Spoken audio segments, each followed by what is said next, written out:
नमस्कार दोस्तों, उम्मीद करता हूं कि आप सब लोग बेहतर होंगे। स्वागत एक बार फिर से आप सभी का SCS एकेडमी के यूट्यूब चैनल पर। ये समय है हमारे इतिहास की क्लास का। MPPSC प्रीलिम्स के यूनिट नंबर 1 के इतिहास के सेक्शन पे हम लोग डिस्कस कर रहे हैं। पिछले लेक्चर में हम लोगों ने वेदों से संबंधित इंपॉर्टेंट चीज़ों को देखा था और आशा है कि आप लोगों ने जब लेक्चर देखा तो आपको समझ में आया होगा। आज के इस लेक्चर में हम वेदों के बाद आपके सिलेबस के हिसाब से जो अगले 3 टॉपिक दिए गए हैं हम उस पर डिस्कस करने वाले हैं। जो अगले 3 टॉपिक हैं वो हमारे, अगर हम दार्शनिक ग्रंथों की दृष्टि से देखें, धार्मिक ग्रंथों की दृष्टि से देखें, प्राचीन ग्रंथों की दृष्टि से देखें या फिर ऐतिहासिक जानकारी देने वाले स्रोतों के तौर पर देखें तो बहुत इंपॉर्टेंट है दोस्तों। हमारे धार्मिक ग्रंथों में इनका बहुत महत्वपूर्ण स्थान है।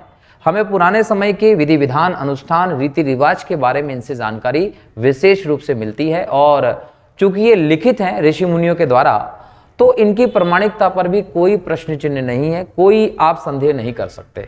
आज हम आधुनिक ज्ञान की जब बात करते हैं तो उनका आधार भी ये ग्रंथ हैं दोस्तों। और इन ग्रंथों को जिनको आज हम पढ़ने वाले हैं उनमें सबसे पहले हम लोग देखेंगे दोस्तों उपनिषदों को। भारत का जो दर्शन रहा है उसका आधार उपनिषद रहे हैं दोस्तों। शंकराचार्य जी जैसे गुरु ने उपनिषदों पर अपना अध्ययन किया और उन्होंने इस पर 10 उपनिषदों पर भाष्य भी लिखे थे दोस्तों।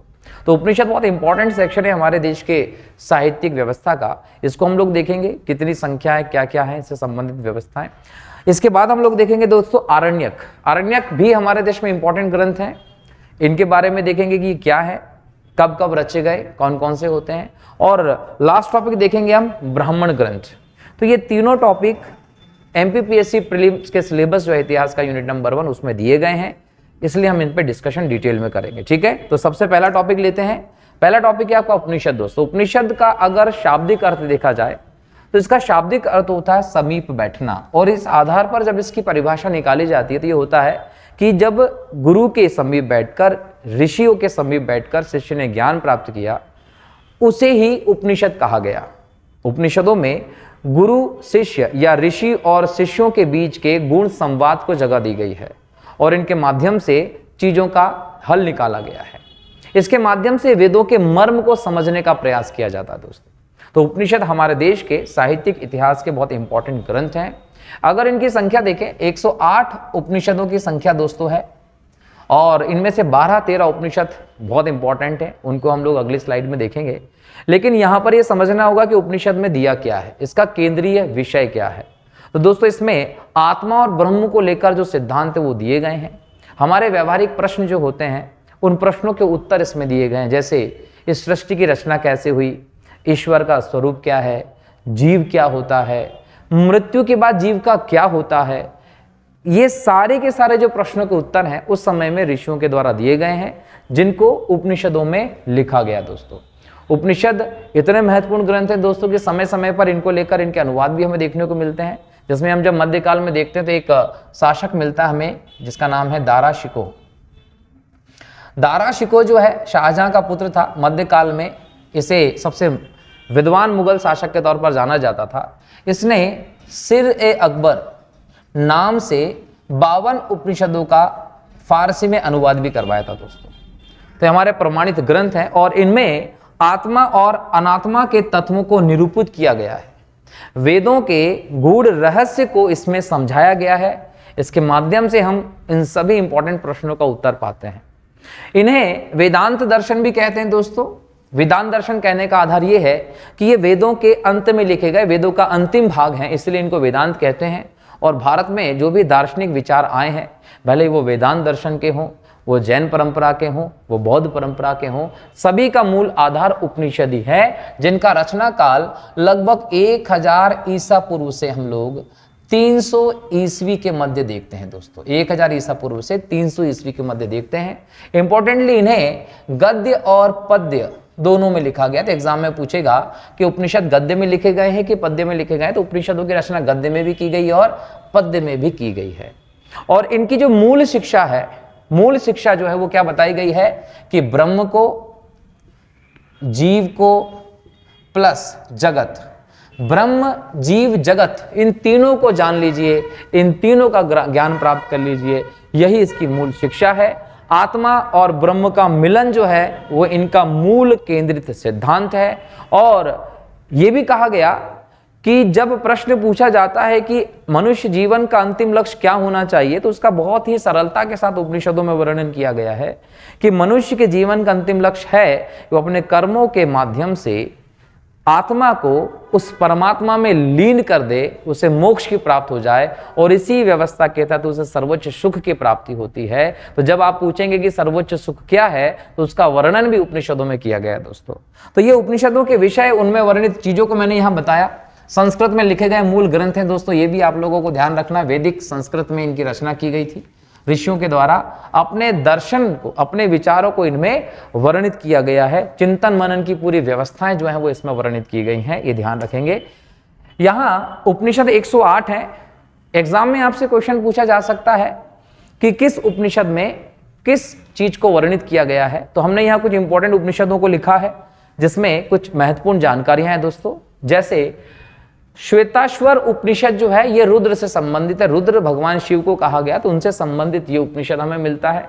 छांदोग्य उपनिषद और इंपॉर्टेंट उपनिषद है। मैंने कल भी अपनी क्लास में बताया था कि छांदोग्य उपनिषद से भगवान श्री कृष्ण का सबसे पहला उल्लेख हमें मिलता है। तो विष्णु जी और श्री कृष्ण जी के बारे में हमें छांदोग्य उपनिषद से प्रथम जानकारी मिलती है, ध्यान रखिएगा। इसके अलावा बार बार एग्जाम में मुंडक उपनिषद से क्वेश्चन पूछे गए हैं जिसका संबंध अथर्ववेद से है, और मुंडक उपनिषद जो है इसमें सत्यमेव जयते जो भारत का आदर्श वाक्य है वो दिया गया दोस्तों। इसके अलावा यज्ञ की तुलना टूटी हुई नाव से करने का जो सिद्धांत है वो भी हमें यहीं से मिलता है। कट उपनिषद भी एक इंपॉर्टेंट उपनिषद है दोस्तों, जिसमें यम और नचिकेता के संवाद दिए गए हैं। और इसके अलावा वृहदारण्य उपनिषद है जो सबसे बड़ा उपनिषद है, ध्यान रखिएगा, और महर्षि याज्ञवल्क्य ने इसका संवाद किया है, इसका रीडिंग किया है। तो ये भी इंपॉर्टेंट पॉइंट एग्जाम की दृष्टि से। ईशोपनिषद निष्काम कर्म के सिद्धांत की बात करता है दोस्तों। हमारे देश में अगर कोई सबसे मूल नैतिक ग्रंथ हम माने जो किसी के व्यक्तित्व में पूरी तरीके से सुधार कर सकता है, उस मूल ग्रंथ को, वैश्विक मान्यता प्राप्त ग्रंथ को हम श्रीमद् भगवद गीता कहते हैं। श्रीमद् भगवद गीता में जब अर्जुन और श्री कृष्ण का संवाद होता है तो उसमें हमें निष्काम कर्मयोग के सिद्धांत की व्यवस्था देखने को मिलती है। तो जो निष्काम कर्मयोग की व्यवस्था है वो ईशोपनिषद में डिटेल में व्यक्त की गई है। आपसे पूछा जाता है कि निष्काम कर्मयोग क्या है, तो कर्मण्येवाधिकारस्ते मा फलेषु कदाचन, आप सब जानते हैं इस श्लोक को, गीता जी का श्लोक है। अब जब आप यहां बात करते हैं तो क्या कहा जाता है कि फल की चिंता मत करिए, कर्म करते रहिए। बस यही सिद्धांत जो है, यहीं से निष्काम कर्मयोग की तरफ आप बढ़ते हैं। निष्काम कर्मयोग में जब अर्जुन ने श्री कृष्ण से पूछा तो वहां यही संवाद है कि आप आपका लक्ष्य निर्धारित कर लीजिए, लेकिन ये मत सोचिए बार बार कि मुझे प्राप्त होगा कि नहीं होगा, कब होगा, कैसे होगा, ये सब चीजें नहीं सोचना है। लक्ष्य निर्धारित करिए और उस लक्ष्य को प्राप्त करने के लिए बिल्कुल सच्चे मन के साथ, सच्ची श्रद्धा के साथ अपने कर्म को करते चले जाइए। निष्काम कर्मयोग की जो व्यवस्था है वो श्रीमद् भगवद गीता में है, और इसका डिटेल में यहाँ पे आप देखें ईशोपनिषद में व्याख्यात किया गया है। महर्षि याज्ञवल्क्य का भी एक उपनिषद देखने को मिलता है। ये वो समय का उपनिषद है जब ये राजा जनक के दरबार में पहुंचे, और राजा जनक के दरबार में एक शास्त्रार्थ होता है। उस शास्त्रार्थ में जब समस्त प्रकार के उत्तर दे दिए याज्ञवल्क्य जी ने, तो उन उत्तरों को एक व्यवस्थित जगह पर स्थापित किया गया है। वो सारी जानकारी हमें महर्षि याज्ञवल्क्य के इस उपनिषद से मिलती है। ठीक है, तो ये प्रमुख उपनिषद है जिसमें आप मुंडक उपनिषद, छांदोग्य उपनिषद, कट उपनिषद, इन तीनों उपनिषदों को तो दोस्तों रट लीजिएगा। एग्जाम में यहां से क्वेश्चन अगर दिखता है तो कोई आश्चर्य की बात नहीं होगी। यहां देखिए जो उपनिषद हैं उनका संबंध वेदों से भी है। देखिए वेदों में जो चीजें दी गई उनके मर्म को आप उपनिषद के माध्यम से समझ सकते हैं। यहां ऋग्वेद का ऐत्री और कौशितकी, सामवेद का छांदोग्य और केन, यजुर्वेद में कृष्ण यजुर्वेद में तैत्तिरीय, काठोपनिषद, श्वेताश्वर, मैत्रायणी, और शुल्क में वृहदारण्य और ईशोपनिषद है, और अथर्ववेद का मुंडक और मांडुक्य उपनिषद है दोस्तों। तो ये प्रश्न एग्जाम में पूछे जा सकते हैं कि मुंडक उपनिषद या मांडुक उपनिषद का संबंध किससे है? अथर्ववेद से है। ये सभी उपनिषद वेदों से संबंधित हैं, उनकी व्यवस्था को ये और बेहतर तरीके से क्लियर करते हैं। तो ये सेक्शन नोट करके इसे रट दीजिएगा, एग्जाम में यहां से क्वेश्चंस आपको देखने को मिल सकते हैं। नेक्स्ट है आपका आरण्यक। दोस्तों आरण्यक शब्द जब आपके सामने आता है तो जो भी आप इमेजिनेशन आपके दिमाग में बनेगी वो यही होती है कि जंगल। अरण्य का मतलब होता है जंगल। तो ऐसे ग्रंथ जो ब्राह्मण ग्रंथों के अंत में लिखे गए, ब्राह्मण ग्रंथों के अंत में लिखे गए और जिन्हें जंगल में पढ़ा या लिखा गया उन्हें अरण्यक कहा गया। ऋषि मुनियों के नेतृत्व में प्रत्यक्ष रूप से जंगलों के अंदर जो वाणी हुई उनको जब लेखबद्ध किया गया, ऐसे ग्रंथों को अरण्यक कहा गया है। भारतीय इतिहास को जानने के बहुत इंपॉर्टेंट स्रोत हैं, उसके आधार हैं ये अरण्यक ग्रंथ। जब अरण्यक ग्रंथ को देखते हैं दोस्तों तो ये गद्य वाला खंड है, ये गद्य खंड के तौर पर देखा जाता है। इसमें सभी दार्शनिक रचनाएं दी गई हैं, इनमें जीवन, मृत्यु, जन्म, इससे संबंधित जो प्रश्न होते हैं उन प्रश्नों के उत्तर दिए गए हैं। बस अरण्यक ये याद रखिएगा कि संस्कृत भाषा में लिखे गए ऐसे ग्रंथ हैं जिन्होंने कभी कर्मकांडों को महत्व नहीं दिया। उपनिषद और दूसरे ग्रंथों के भांति हम जाएं तो अरण्यक ग्रंथ जो रहे हैं वो तार्किकता पर ज्यादा भरोसा करते हैं। इसमें हमेशा जब देखेंगे तो कर्मकांडी चीजों को प्रधानता न देकर चिंतन, मनन और ज्ञान को प्रधानता दी गई है। चिंतन करिए, मनन करिए, तर्क वितर्क करिए, फिर जाकर जो सिद्धांत बनता है वो अरण्यक के तहत देखा जाता है। इसका मतलब यह है कि यहां पर कर्मकांडीय व्यवस्था को कम महत्व देते हुए चिंतन मनन को ज्यादा महत्व दिया गया है। सीधा सीधा कहें तो तर्क पर आधारित जो ग्रंथ हैं वो अरण्यक कहा गया है। और ये भी बहुत विस्तृत ग्रंथ हैं जिनका अलग अलग वेदों से संबंधित है। ऐत्रेय, शांखायन, कौशितक ऋग्वेद से संबंधित हैं। वराद्यरण्यक, मैत्री और तैत्तिरीय अरण्यक जो है वो यजुर्वेद से संबंधित हैं। जैमिनी हो, तलवारकर हो, ये सामवेद से संबंधित है, जबकि अथर्ववेद का कोई अरण्यक ग्रंथ नहीं है। ये फैक्ट्स एग्जाम में दिखेंगे तो उत्तर आपको पता होना चाहिए, क्योंकि हमने यहाँ पर डिटेल में इनको देखा है। ठीक है, चलिए इसके बाद हम देखें तो नेक्स्ट है ब्राह्मण ग्रंथ। दोस्तों ब्राह्मण ग्रंथ में अगर हम शब्द को तोड़ें तो यहां पर ये ब्रह्म से बना है ब्राह्मण ग्रंथ। वेदों का गद्य वाला जो खंड है, गद्यों के तौर पर वेदों की जो व्याख्या है वो हमें ब्राह्मण ग्रंथ के तौर पर दिखती है। संहिता किसे कहते हैं? संहिता समस्त वेदों को संकलित कर दीजिए तो चारों वेदों को संहिता कहते हैं और इनके बाद लिखे गए हैं ब्राह्मण ग्रंथ। तो ब्राह्मण ग्रंथ जो हैं उनको संहिता के बाद आप देखते हैं और इनका महत्व इस प्रकार से है कि अगर आप ऋग्वेद के बाद किसी को सबसे इंपॉर्टेंट मानते हैं तो वो है शतपथ ब्राह्मण। शतपथ ब्राह्मण इतना महत्वपूर्ण है कि ऋग्वेद के बाद इसे माना जाता है दोस्तों। तो ब्राह्मण ग्रंथ बहुत इंपॉर्टेंट है, ये वेदों का गद्य वाला खंड है।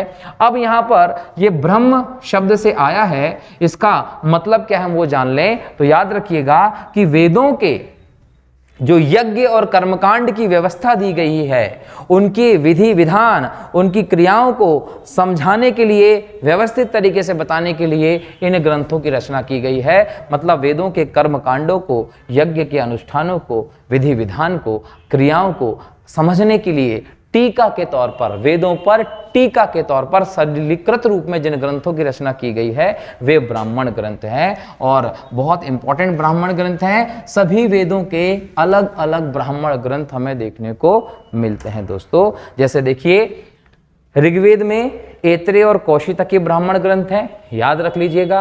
यजुर्वेद में शतपथ और तैत्तिरीय ब्राह्मण ग्रंथ हैं। सामवेद में पंचविंश षड्विंश ब्राह्मण ग्रंथ हैं और अथर्ववेद का एकमात्र ब्राह्मण ग्रंथ है गोपथ ब्राह्मण। ठीक है, यहां मैंने बताया कि शतपथ ब्राह्मण को ऋग्वेद के बाद इंपॉर्टेंट ग्रंथ माना जाता है। ठीक है, चलिए तो ये ब्राह्मण ग्रंथ की हम लोगों ने बात की। इसके बाद ऐत्रेय ब्राह्मण जो है उसमें शासन व्यवस्था भी दी गई, जिसका उल्लेख हमें यहां से मिलता है।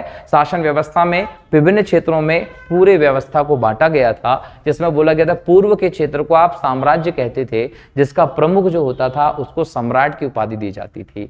पश्चिम के क्षेत्र को स्वराज्य कहा जाता था, इसके प्रमुख को स्वराट कहा जाता था। उत्तर के क्षेत्र को वैराज्य कहते थे, इसका प्रमुख विराट होता था। और दक्षिण के क्षेत्र को भोज्य कहते थे, जिसका प्रमुख भोज होता था। और लास्ट में मध्य देश आता था, जिसे राज्य कहते थे और इसका प्रमुख को राजा का टाइटल दिया जाता था। ये ध्यान रखिएगा। तो ये ब्राह्मण ग्रंथों में दी गई प्रमुख बातें हैं, ये ध्यान रखना है। पहले उपनिषद हैं, उसके बाद आप अरण्यक देखे हैं आज, उसके बाद हम लोगों ने किसके बारे में बात की है?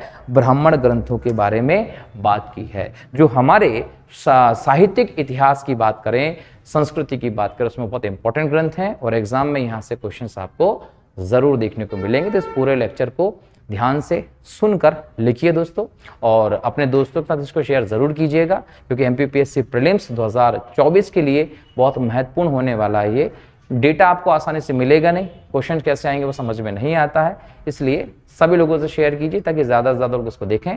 मिलता हूँ अगले लेक्चर में नए टॉपिक को लेकर, तब तक के लिए बहुत बहुत शुक्रिया। जय हिंद, जय भारत, वंदे मातरम, जय श्री राम।